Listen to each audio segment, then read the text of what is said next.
അരാജകത്വത്തിന്റെ മുനമ്പിൽ നിൽക്കുന്ന പാകിസ്ഥാനിൽ വീണ്ടും ആഭ്യന്തര കലാപത്തിന്റെ കാർമേഘങ്ങൾ ഉരുണ്ടുകൂടുന്നു. പാകിസ്ഥാൻ മുൻ പ്രധാനമന്ത്രി ഇമ്രാൻഖാന് 17 വർഷം തടവ് ശിക്ഷ വിധിച്ചതിന് പിന്നാലെ രാജ്യം ഇന്ന് അതീവ ജാഗ്രതയിലാണ്. സൈനിക ആസ്ഥാനമായ റാവൽപിണ്ടിയിൽ എപ്പോൾ വേണമെങ്കിലും പൊട്ടിത്തെറിക്കാവുന്ന അവസ്ഥയിൽ വൻ പ്രതിഷേധ റാലികൾക്ക് അണികൾ തയ്യാറെടുക്കുന്നു.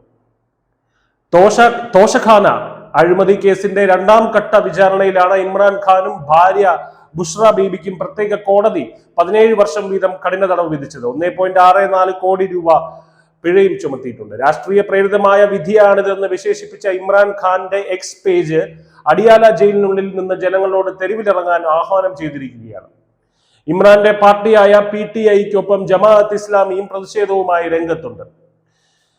നിയമവാഴ്ച തകർന്ന് പട്ടാളത്തിന്റെയും അഴിമതിക്കാരായ രാഷ്ട്രീയക്കാരുടെയും കളിത്തട്ടായി പാകിസ്ഥാൻ മാറിയിരിക്കുന്നു എന്നതിന്റെ ഏറ്റവും പുതിയ തെളിവാണ് ഈ ശിക്ഷാവിധി എന്നാണ് ഇമ്രാൻഖാന്റെ പാർട്ടിയായ PTI പറയുന്നത്. 2023 ഓഗസ്റ്റ് മുതൽ ജയിലിൽ കഴിയുന്ന ഇമ്രാൻഖാനെ രാഷ്ട്രീയമായി ഉന്മൂലനം ചെയ്യാനുള്ള ഭരണകൂടത്തിന്റെ നീക്കമാണിതെന്ന് അവർ ആരോപിക്കുന്നു.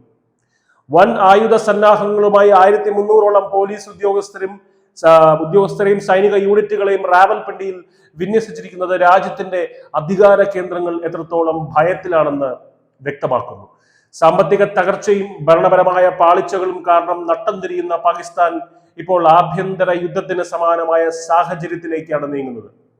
നഗരവീഥികളിൽ കണ്ടെയ്നറുകൾ നിരത്തിയും ഇന്റർനെറ്റ് വിച്ഛേദിച്ചും ജനങ്ങളെ നേരിടാനാണ് ഷഹബാസ് ഷെരീഫും നസീം മുനീറും കൂടെ ശ്രമിക്കുന്നത്.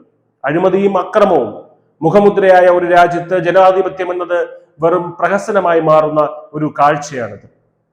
റാവൽപിണ്ടിയിലെ അടിയാല ജയിലിന് ചുറ്റും കനത്ത വലയമാണ് തീർത്തിരിക്കുന്നത്. പ്രതിഷേധക്കാരും സുരക്ഷാ സേനയും തമ്മിലുള്ള ഏറ്റുമുട്ടൽ ഏത് നിമിഷവും ഉണ്ടായേക്കാം.